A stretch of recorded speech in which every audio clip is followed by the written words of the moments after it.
Ismael, tudo bem? Bem-vindo. Microfone.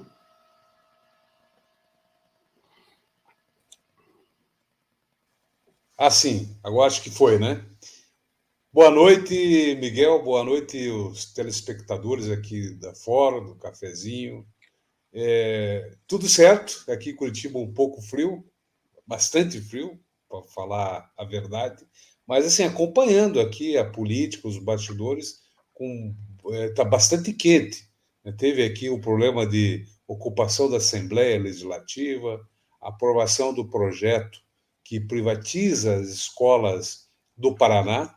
Então, teve toda essa movimentação aí nas últimas horas. Eu vi isso.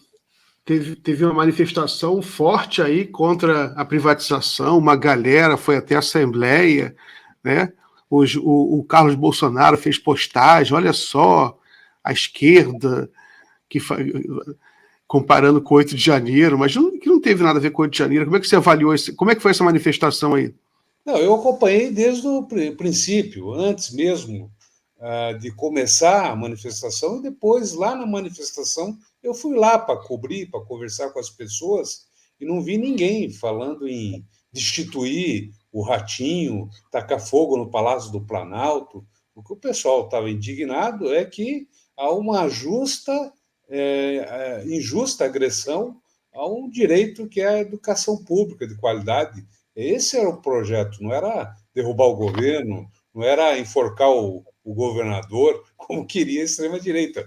É diferente. O projeto era barrar a privatização das escolas, barrar a precarização das escolas, barrar a transferência ilegal de recursos públicos para alguns entes privados. É um negócio bilionário, que envolve merenda escolar, que envolve obras, que envolve o orçamento carimbado da educação. Enfim, é todo um processo maligno, né, que atinge em cascata o sistema de educação do Paraná. Muito provavelmente, Miguel e nossos telespectadores, o Paraná seja o laboratório daquele projeto lá do Chat GPT, de aplicar o Chat GPT no lugar dos professores. Então é isso, quando você coloca o recurso público a serviço do grupo privado, o que ele quer fazer? Ele quer maximizar esse dinheiro. E para maximizar esse dinheiro, ele retira aquilo que dá mais gasto, que é pessoas, que é o salário, né? Não é isso? Então, é um pouco como eu imagino que vai ocorrer daqui a pouco. É você colocar a inteligência artificial no lugar dos professores. Então, É maravilha, né? Não faz greve, né, Ismael? Não tem aposentadoria, tem né? salário, não tem Não tem salário, 13º, não tem salário. não tem É nada. muito fácil, né? Como é que faz? Como é que se calcula o valor? Eles fazem agora o cálculo pelo porte da escola, que se chama isso, o porte da escola, quantidade de alunos, a metragem e tal. Eles fazem um cálculo para fazer esse repasse. Faz esse repasse, primeira vez, com esse quadro de professor. No ano seguinte, Miguel, eles até vão reajustar esse valor, mas só que daí eles vão demitir, provavelmente, parte desses professores, funcionários de escola, e vão substituir por robôs, por chat GPT, né? Esse negócio todo. Então, é uma loucura. Então, eu penso que é inconstitucional esse projeto aprovado aqui no Paraná, porque é competência da União, né, legislar sobre essas questões voltadas à educação. É É claro. uma atividade tripartite, né, que envolve Estado, município, né, e também a União. No entanto, a legislação, né, que diz respeito à Lei das Diretrizes Básicas de Educação, a LDB, é competência privativa da União. Então, o Estado ele não pode invadir essa seara. Então, vai ter uma discussão jurídica. O PT já anunciou, a bancada do PT, que irá ao Supremo Tribunal Federal contra essa privatização.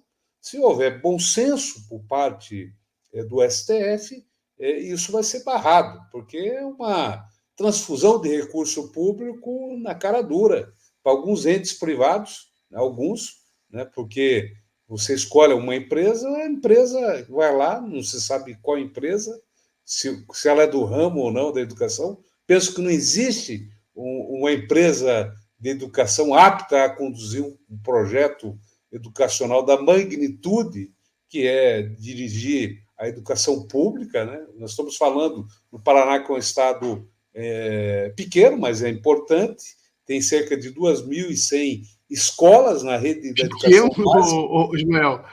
Paraná não é pequeno, não. Paraná é grande pra cacete.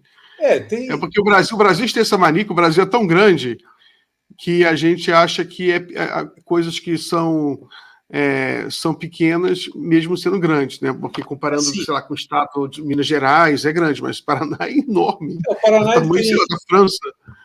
Nós Qual a população do Paraná? estamos falando aqui em 12 milhões de habitantes, o Paraná. O sistema de educação básica da rede pública, a comunidade escolar, ela reúne cerca de 6 milhões de pessoas, porque a comunidade escolar ela envolve professor, alunos, pai de alunos, familiares de aluno, os funcionários de escola, o comércio legal, você atinge 6 milhões. O fornecedor de merenda escolar, que é sem agrotóxicos, que é da pequena agricultura, da agricultura familiar. Então, você atinge todo um ecossistema, né? Você não atinge simplesmente só o professor, só os 65 mil professores, só os 25 mil funcionários de escola, só 1 milhão de alunos. Não, é toda uma comunidade escolar que nós estamos falando aqui, viu? Tem uma notícia de última hora, eu quero falar sobre vários assuntos, vai dar tempo de falar de tudo, mas tem um de última hora que entrou agora, e é um assunto que tem a ver um pouco com o que você tem acompanhado, né? Porque ele é da sua terra aí, o Moro. Moro vira réu no Supremo por calúnia contra Gilmar Mendes. É de agora, né? A notícia publicada agora, 4 horas da tarde. Primeira turma do Supremo decidiu nesta terça-feira, 4, hoje, tornar réu o senador Sérgio Moro pelo crime de calúnia contra o ministro Gilmar Mendes. O parlamentar foi denunciado pela procuradora Lindora Araújo após o surgimento de vídeo nas redes sociais. Na gravação, Moro aparece em uma conversa com pessoas não identificadas. Durante o diálogo que teria ocorrido em 2022, o Moro afirmou: não, isso é fiança. Instituto para comprar um habeas corpus do Gilmar Mendes. Então isso, é uma notícia, e a gente aproveita para você comentar um pouco sobre a situação do Moro, mas enfim, coisa rápida, porque eu quero conversar sobre outras coisas com você também. Bom, isso aí é um vídeo que circulou bastante nas redes sociais há um ano, em abril de 2023, mas o fato de ele ter ocorreu em 2022, durante as eleições, quando o Moro se sentia o super-herói inatingido, que era inalcançável por conta do momento que eles viviam, né? Havia ainda a expectativa, a possibilidade do Bolsonaro ser eleito, ele estava eleito, então nesse quadro que ele falava. E o STF estava em baixa. Havia um momento que o STF estava na defensiva, para dizer a verdade. Então agora veio, como diz aí o ditado, a vida dá, a vida tira. Então é um pouco isso que ocorreu, né? Tem esse inquérito, mas tem também outros que estão rolando no STF e também no CNJ. Então tem várias frentes do criminais que ainda o Moro ele pode ser réu ou já está réu.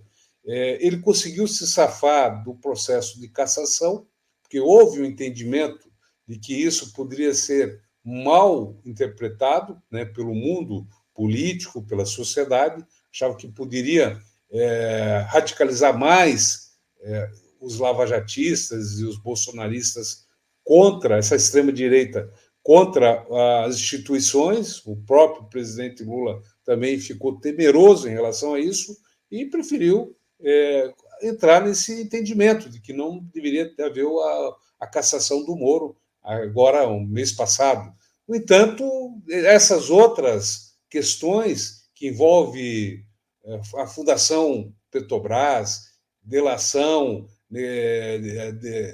leniência, acordo que foi realizado pela 13ª Vara, o suposto sumiço de bilhões de reais das contas da 13ª, que era a vara da Operação Lava Jato, tudo isso está sendo investigado, né? Tem uma corregedoria, né, que foi realizada, na verdade, pelo CNJ, pelo ministro Luiz Felipe Salomão, que está andando. Tem uma votação ocorrendo ali virtualmente, eu preciso dar uma checada como é que está isso, sobre a juíza Gabriela Hart, que também está respondendo nesse pacote de malfeitos. Enfim, tem coisas aí rolando, tem coisas, e as informações é que terão desdobramentos aí nos próximos dias. Então vamos aguardar. Tem coisa rolando ainda, além desses, coisas inclusive mais graves ainda.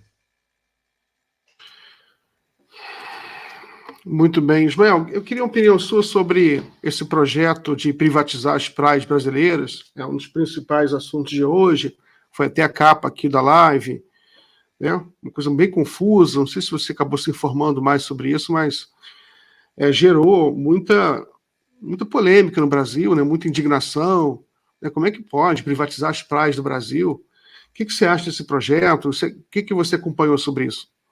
Algumas áreas já estão privatizadas. Se for na Bahia, em Salvador, tem alguns condomínios que tomaram conta. Tem vários condomínios que tomaram contas da faixa de areia. Essa é a primeira constatação. A segunda constatação, Miguel, é que há uma ocupação regular das praias brasileiras.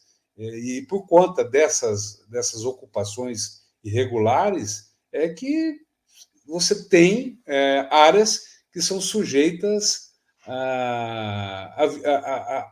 à mudança climática, diferença de forma mais aguda, né? É o caso ali de Porto Alegre, né? Porto Alegre é uma área de ocupação, ou foi ocupada, é uma área de rio, né?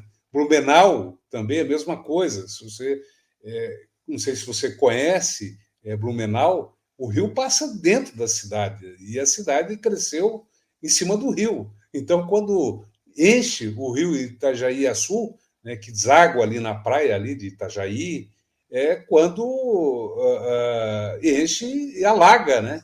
Você vê lá pessoas que perdem a vida, tem danos materiais, e tem uma solução para isso, Miguel, é você remover parte da cidade, parte de Porto Alegre, e remover essas construções que tomaram conta da praia. Então, há um movimento de privatização desses resorts da vida, pelos Neymar da vida, que precisam ser descartados de pronto, não tem nenhum cabimento, porque senão a conta virá para quem inadvertidamente está ocupando ilegalmente essas áreas que são áreas do curso do rio, das águas, né? Então, na verdade, é uma ocupação de área que pertence às águas, né? Que é um risco de vida aí para quem ocupar. Eu penso que é uma insanidade, que isso o poder público não poderia deixar para o bem, inclusive, desses endinheirados. Eles vão perder dinheiro.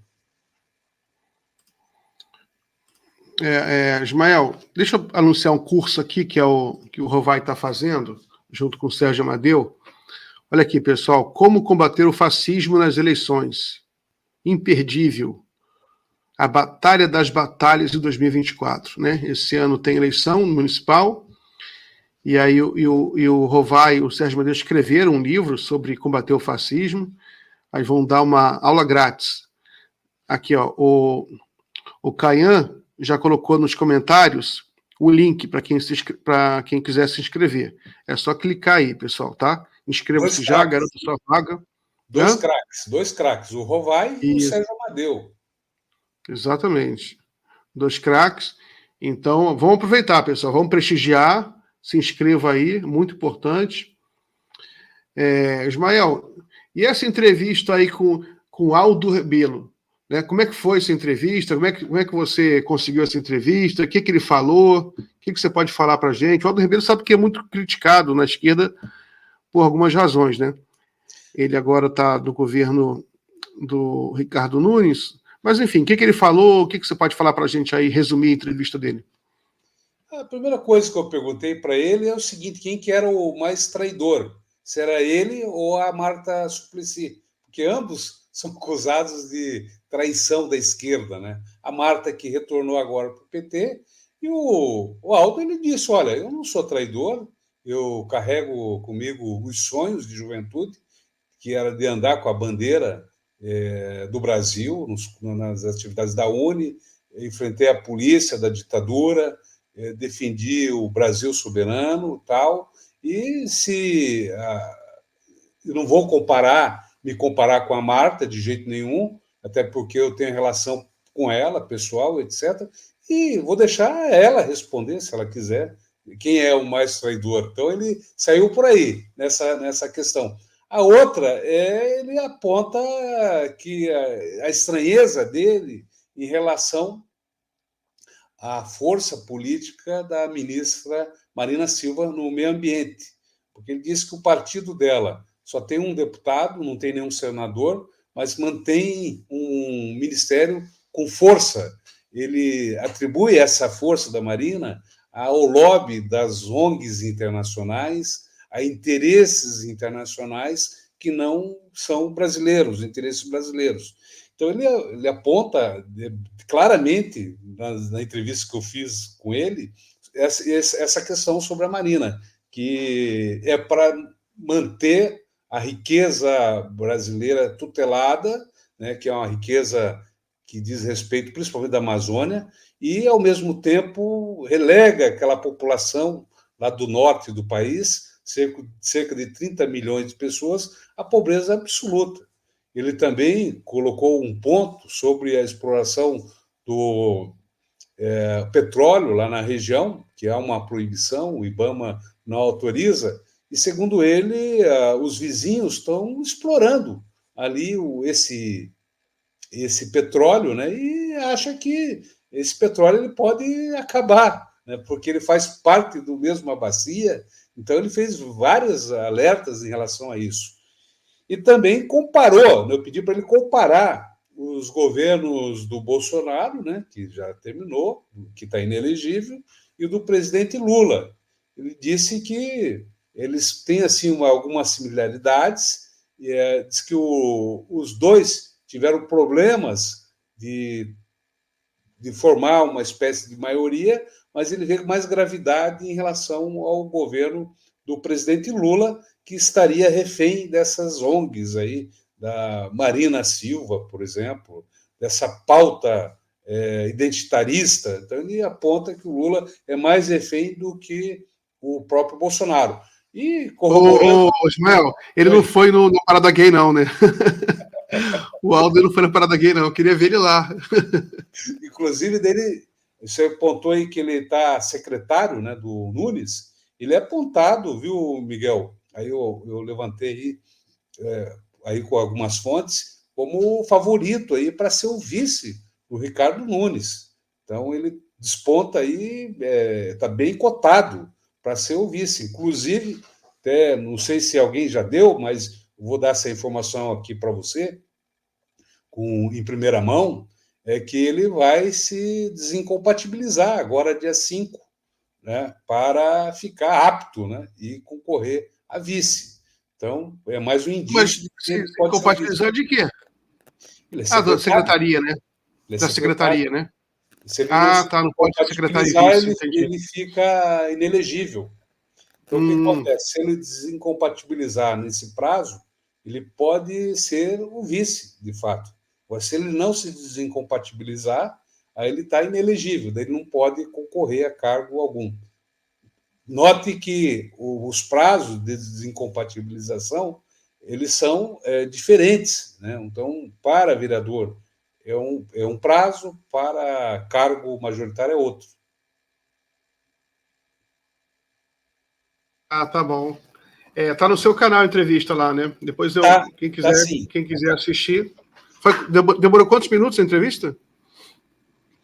Deu 1 hora, mais ou menos, de conversa. Nossa, Foi bem. nossa.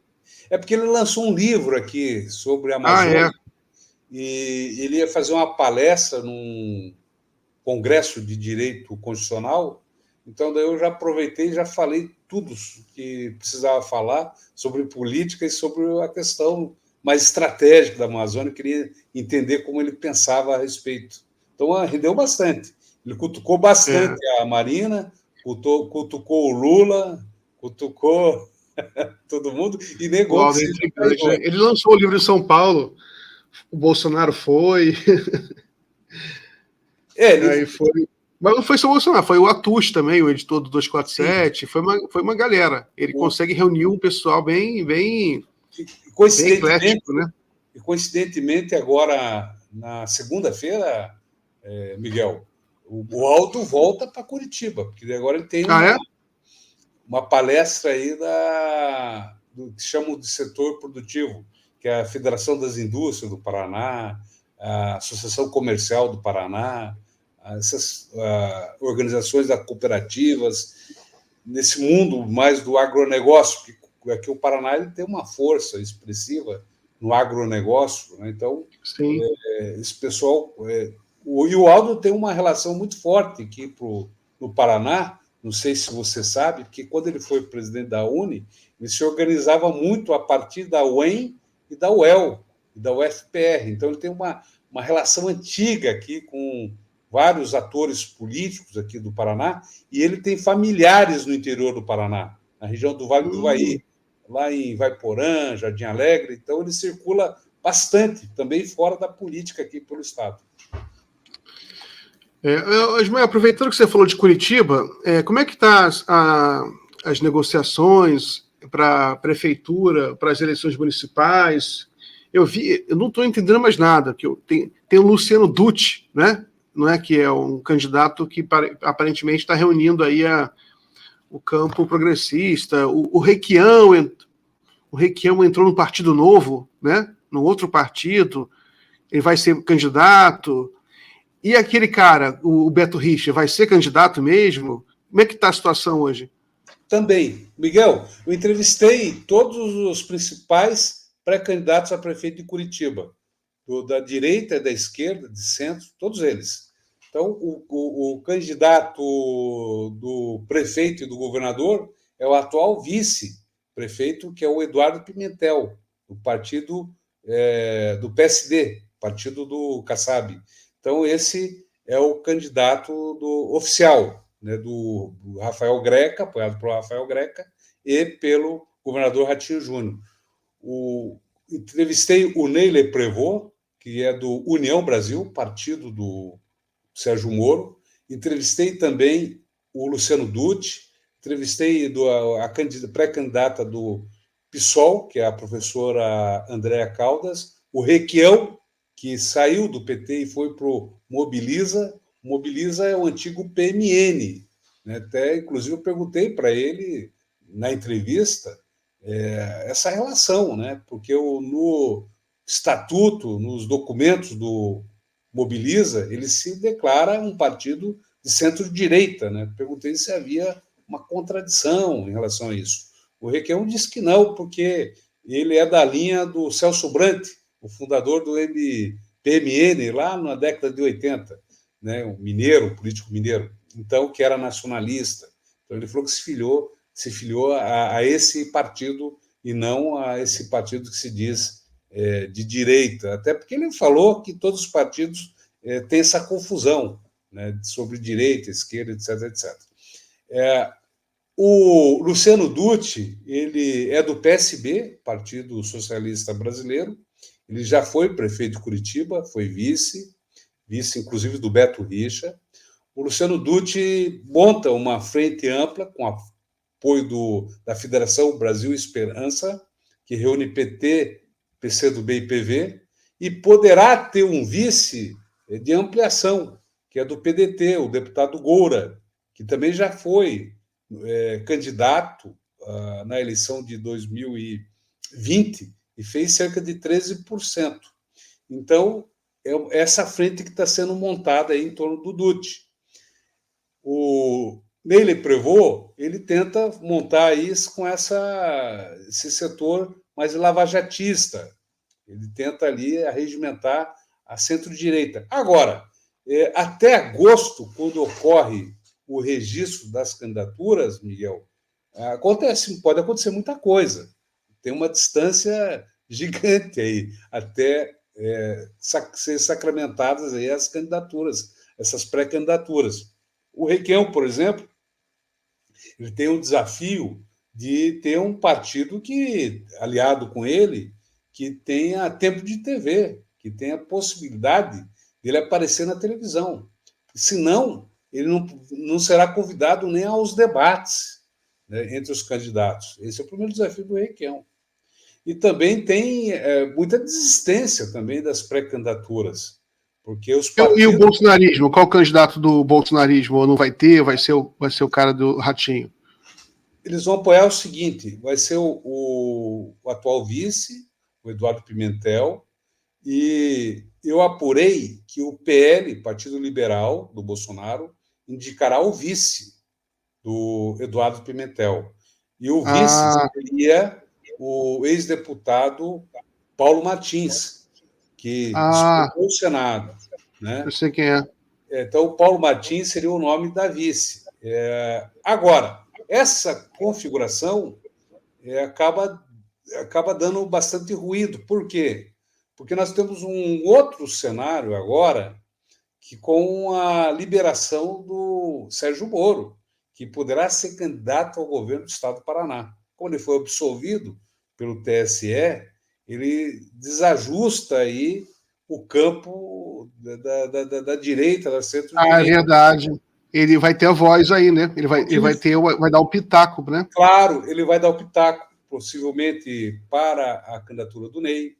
E qual é a questão mais grave aí? É que ele fura a fila para o governo do Estado, que tinha um dos pré-candidatos a 2026. Ô, Ismael, só para te avisar, só tem um minutinho, então pode ir fechando aí já o seu raciocínio, tá bom, por favor. O Rafael Greca era tido como pré-candidato ao governo em 26.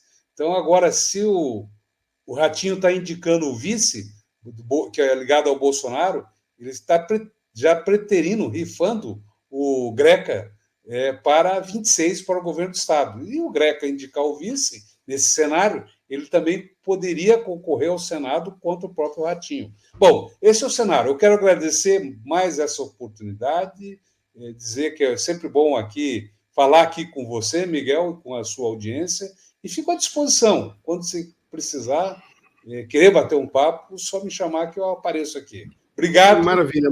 Boa noite e até a próxima. Boa noite, Ismael. Sempre muito bom conversar contigo. É um papo com muita informação, né? Ao mesmo tempo descontraído. Muito bom. Forte abraço, boa semana. Abraço para todo mundo. Obrigado pela audiência. Lembrando, antes de ir embora, curte aí a página aqui, curte o programa, o vídeo. Tem um botãozinho de curtir embaixo. Antes de sair, curte, por favor, pessoal. E até amanhã. Um abraço para todos. Pode encerrar aí, Caian. Abraço.